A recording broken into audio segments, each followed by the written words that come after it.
Good day everyone, I'm Shela from Group D to explain about the demand in product or output products from Chapter 3. First, I like to explain about what is demand.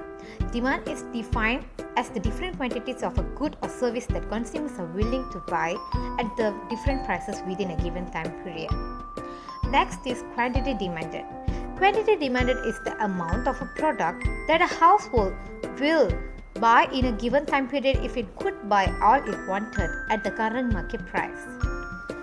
Demand is represented by the whole demand schedule and demand curve, and this is the example of demand schedule and demand curve. Change in quantity demanded versus change in demand. Let's look at this graph, and this graph shows change in quantity demanded. Change in quantity demanded refers to the movements along a fixed demand curve as a response to a change in the goods' own price. This is called ceteris paribus.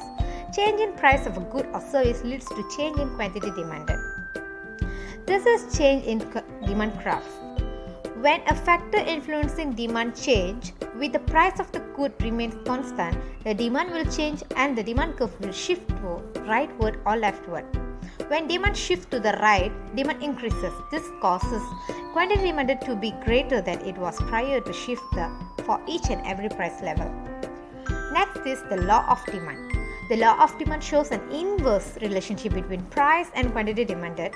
Everything else remains the same.